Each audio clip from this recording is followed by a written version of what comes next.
ప్రశ్నిస్తారట. ఆ రాత్రి పూట ఆ అర్ధరాత్రి కూడా ఏం జరిగితే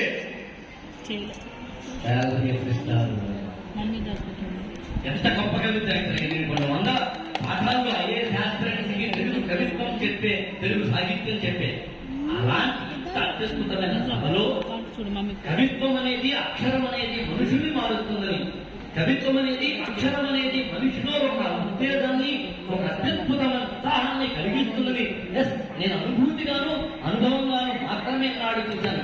కానీ అక్కడ మీకు చూస్తారు స్నిగ్ధ స్ఫూర్తిలో అని.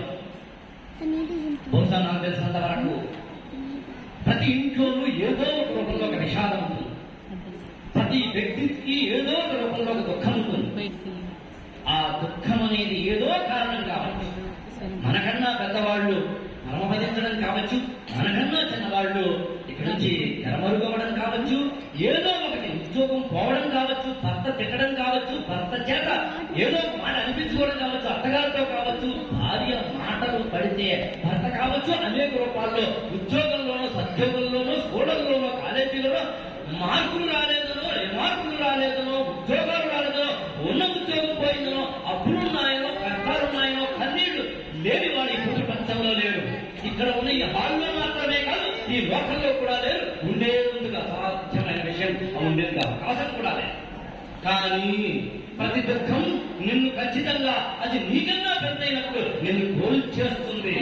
కొన్ని దుఃఖాలు మనం ఖచ్చితంగా కాదనం, కొన్ని దుఃఖాలు మనం దిగమింగుకుంటాం, కంటిలోంచో పెదవిలోంచో దాన్ని అదుపుకుంటాం, పెదవి చెయ్యని కట్ట దాటకుండా దాన్ని ఆపుకుంటాం. కానీ కొన్ని దుఃఖాలు ఆపుకోలేము.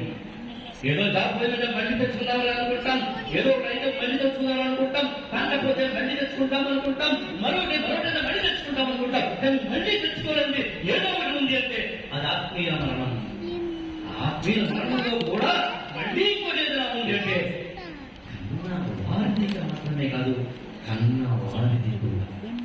అలాంటి ఒక దుఃఖంలో ఉన్నప్పుడు పనిమాదిరి బహుశా నాకు తెలిసినంత వరకు నా జన్మ సార్థక్యమైందనడానికి నేను ఒక టీవీ షో చేస్తున్నప్పుడు, ఏం చేయాలి అనుకున్నప్పుడు, వారానికో 2 రోజులకో ఏదైనా ఒక ఎపిసోడ్ బాగాలనుకున్నప్పుడు, ఏమిస్తే బాగుంటుంది అనుకున్నప్పుడు, మేము మొదట ప్రపంచ చరిత్రని కానీ, భారతీయ చరిత్రని కానీ ఏదో చెప్పాలి అనుకుంటున్నప్పుడు అలా అనుకున్న క్రమంలో నాకు వచ్చిన ఒక ఐడియా, నేను చదువుకున్న పుస్తకాల్లోంచి ఇందాక అనేక మంది పెద్దలు అనేక రూపాల్లో కొన్ని పుస్తకాలను పరిచయం చేశారు.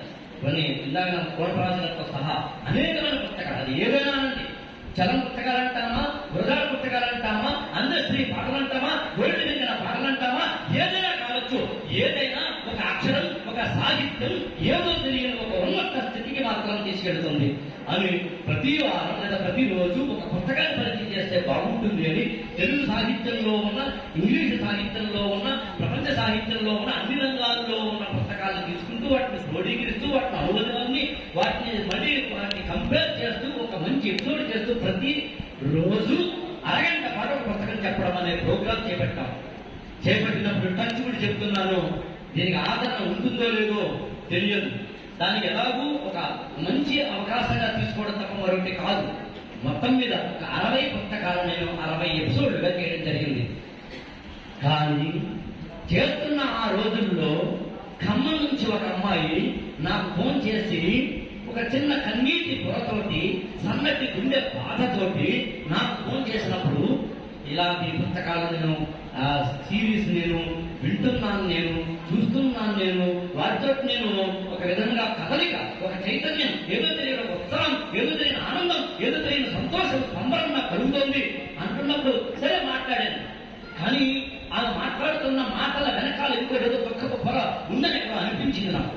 అప్పుడు అనిపించడం కొంచెం ఏమో చెప్పమ్మా ఏమిటి అని ఆ మొదటి సంభాషణలోనే ఇప్పటికీ నాకు చెల్లాయి అనుకో, నేను అన్నని అనుకో, చెల్లాయి నాకు చెప్పు అన్నప్పుడు ఆమె దుఃఖాన్ని చెప్పినప్పుడు నేను కూడా బాధపడ్డాను.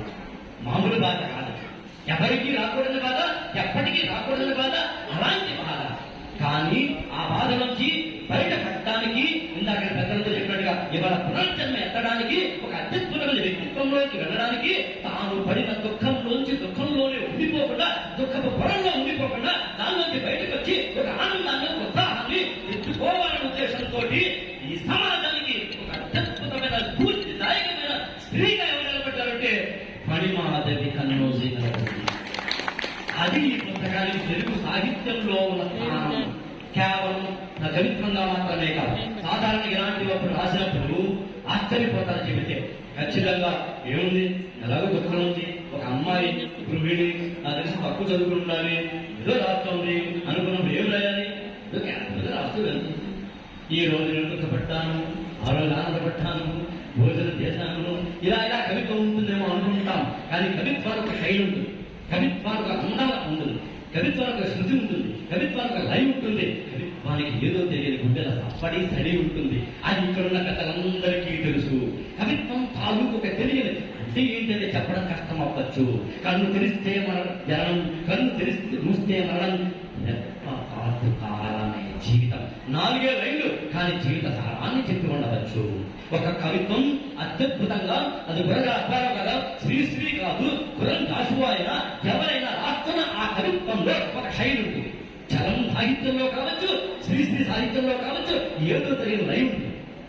ఆశ్చర్యపోతారు మీరు చెప్తే. నిజానికి నేను చెప్పకూడదు, ఎందుకంటే నాకు చెల్లాయిపోయింది కాబట్టి నేను ఎలాగో అనుమానంతో మాట్లాడతానేమో. నాకన్నా ఎక్కువగా కవిత్వాన్ని చదువుకున్న వారు, కవిత్వాన్ని చదవడం మాత్రమే కాదు శాసించిన వారు, కవిత్వాన్ని శాసించడం మాత్రమే కాదు తెలుగు సాహిత్యంలో ఒక ఉద్యమాన్ని, ఒక యుగాన్ని సృష్టించిన వారైన ఈ పెద్దలందరూ క్రోడీకి చెప్తున్నారు, గొంతెత్తి చెప్తున్నారు, ఇది అసామాన్యమైన కవిత. ఇందులోకి వెళితే అసామాన్యమైన కవిత్వం అంటే నిజంగా ఆమె తిరిగిపోతే ఆమె దీని గురించి అగాధంగా మాట్లాడేంత కవిత్వం. ఇందులో ఒక శైలి ఉంటుంది, ఇందులో ఒక లైవ్ ఉంటుంది. అంటే ఓ పక్కన ఒక్క పొరలు మాత్రమే కాదు, తన ఆత్మఘోష మాత్రమే కాదు, తనకు తెలిసిన ఏవో నాలుగు మాటలు మాట్లాడటమే కాదు, లల్లాయి మాటలు రాయడం మాత్రమే కాదు, కవిత్వం తాలూకు సాంద్రత, కవిత్వం తాలూకు లోతు, కవిత్వం తాలూకు ఏదో జరిగిన గుండె కప్పులు ఇందులో ఉన్నాయి. అంటే ఇది జీవితాన్ని, సాహిత్యాన్ని రెండింటినీ అందిస్తున్నాయి. కాబట్టి ఇది గొప్ప కవిత్వం, ఇది గొప్ప సాహిత్యం. దీన్ని చదివితే మీ ఇంట్లోనూ, మా ఇంట్లోనూ, మన కంట్లోనూ, మన గుండెల్లోనూ ఎప్పుడైనా దిగులు వస్తే, ఎప్పుడైనా ఏదైనా ఏ కారణం చేతనైనా మన పెదవుల మీద నవ్వుల పువ్వులు చెదిరిపోతుంటే, ఎప్పుడైనా ఏ కారణం చేతనైనా మన కంటి లోపల నుంచి ఉబికి ఉబికి కన్నీళ్లు బయటకు వస్తుంటే, అక్షరాన్ని ప్రేమించండి, సాహిత్యాన్ని ప్రేమించండి, కవిత్వాన్ని ప్రేమించండి, దాన్ని అప్పుడ చేర్చుకోండి. ఎవరైనా ఒక వ్యక్తికి చెప్పుకోవచ్చేమో, కానీ ప్రతి వ్యక్తికి మనం చెప్పుకోలేము. ప్రతి వ్యక్తి మనం చెబుతున్నప్పుడు మనకి చెదోడు వాదుడుగా ఉండకపోవచ్చు.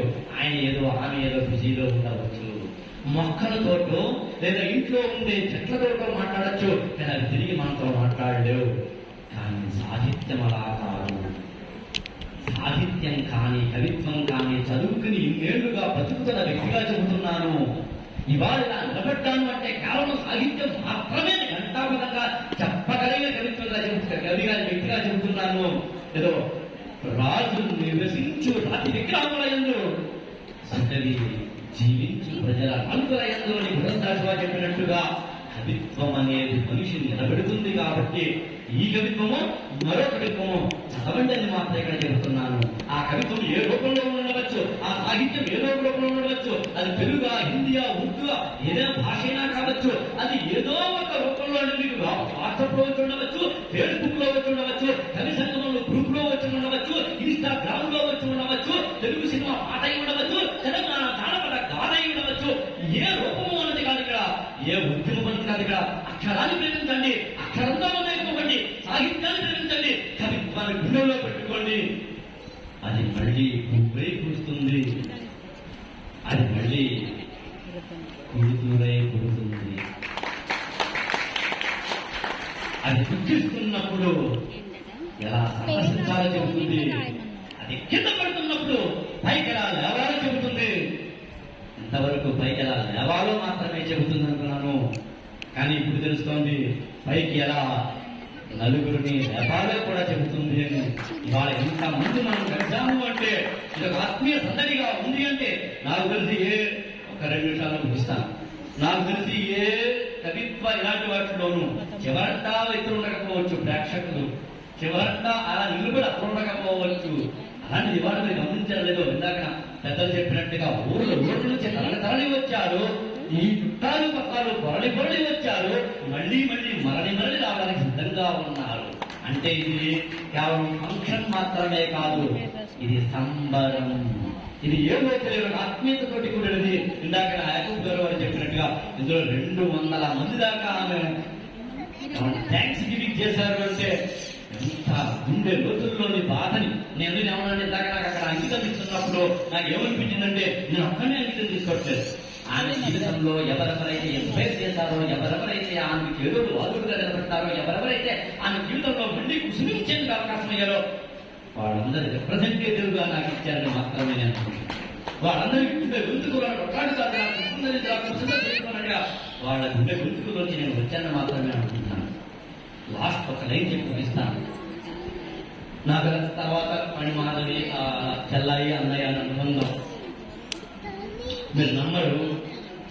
జీవితంలో ఎప్పుడు ఎక్కడ ఏ వ్యక్తితోటి మనకి ఏ అనుబంధం ఏర్పడుతుందో, ఎప్పుడు ఏ వ్యక్తి ఎప్పుడు ఏ విధంగా మనకు ఒక అత్యంత ఆత్మీయత మాలికను అందిస్తారో తెలియదు. నేను రోజు భద్రాచలం వెళ్ళాను వేరే ఒక సెమినార్ మీద. ఆ రోజు ఉదయం ఫస్ట్ టైం భాస్కర్ గారు వాడి ఇంటికి వెళ్ళాను. ఫస్ట్ టైం వాళ్ళ ఇంటికి వెళ్ళాను. అక్కడ నుంచి భద్రాచలం వెళ్ళాను. రిటర్న్ అవుతున్నాను రాత్రి 10:30కి. నాకు తెలిసి ఇక్కడ నుంచి ఒక 30-40 కిలోమీటర్లు ఇంకా ఉంది. నాకు డ్రైవింగ్ ఇష్టం, నేనే డ్రైవ్ చేసుకుంటున్నాను ఎంత దూరమైనా. ఆ రోజు అక్కడే డ్రైవ్ చేస్తున్నాను. నాకు ఎందుకు హెల్త్ ఇష్యూ బాగుండలేదు, సంథింగ్ తేడా అనిపిస్తోంది. చెమటలు వచ్చేస్తున్నాయి, వామిటింగ్ వచ్చేస్తున్నాయి, ఏం చేయాలో అర్థం కాలేదు. ఆ రోజు ఉదయమే తెలిసింది మణిమాధవ్ గారి యొక్క భర్త భాస్కర్ డాక్టర్ అని. వెంటనే ఆమె ఫోన్ చేశారు, చల్ల ఇలా ఉంది పరిస్థితి అని. నేను వచ్చే సమయానికి ఇక్కడ అన్ని ఏర్పాట్లు, మెడిసిన్ కావచ్చు, దానికి సంబంధించి నేను ఉండేందుకు కావచ్చు, ఇతరత్రావి కావచ్చు ఏర్పాటు చేసి నాకు తెలిసి రాత్రి 11:30 ఆ ప్రాంతానికి వచ్చాను.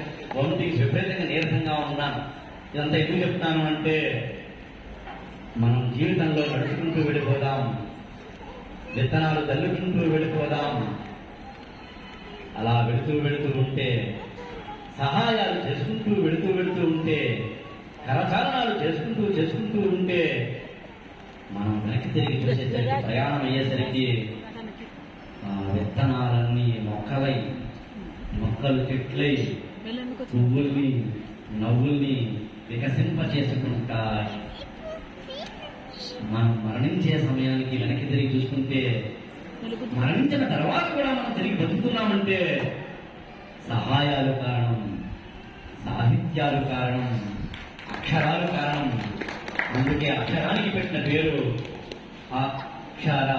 క్షర అంటే నాశనం, అక్షర అంటే నాశనము కానిది నాశనం. అందుకని ఇకపై నవ్వులు మాత్రమే ఉండాలని ఆమె జీవితంలో కోరుకుంటూ, ఆమెతో పాటు మనందరి జీవితాల్లో ఉండాలని కోరుకుంటూ, మనందరము సమాజానికి ఉపయోగపడే మనుషులుగా మొలకెత్తాలని కోరుకుంటూ, ఎక్కడ చూసినా మనిషి మాత్రమే కనిపించాలని కోరుకుంటూ, మనిషి మనసులోకి కావలసిన అడుగడుగున గుడి ఉంది, అందరిలో గుడి ఉంది, ఆ గుడిలో దీపం ఉంది, అది దైవం అన్నట్టుగా మనిషి పథకాల ద్వారా కోరుకుంటూ, అలాంటి మనుషులు తయారు చేసేందుకు కావాల్సిన కవిత్వం ఇందులో ఉందని చెబుతూ, చెల్లాయికి అలాగే బాబు మరిదో ఏదైతే ఆయనకి, మేనలుడైన అతనికి, ఇతర అందరికీ ఆశీస్సులు తెలియజేస్తూ, ఇంతమంది పెద్దల మధ్య కూర్చొని మాట్లాడే అవకాశం నాకు అందించినందుకు, తెలుగు సాహిత్యాన్ని గత 23 ఏళ్లుగా ఐఏఎస్ యాస్పిరెంట్స్ కి మాత్రమే బోధించే నేను, సాహిత్య సభల్లో తక్కువగా మాత్రమే కనిపించే నేను, ఇవాళ నేను చదువుకున్న తెలుగు సాహిత్యాన్ని మమేకం చేసుకుంటూ, మననం చేసుకుంటూ ఇక్కడ పంచుకునే అవకాశం నాకు కల్పించేందుకు చెల్లాయికి థ్యాంక్స్ చెప్తూ, పెద్దలందరినీ తమ పక్కన కూర్చోబెట్టేందుకు వారికి నేను ధన్యవాదాలు తెలియజేస్తూ థ్యాంక్ యూ సో మచ్.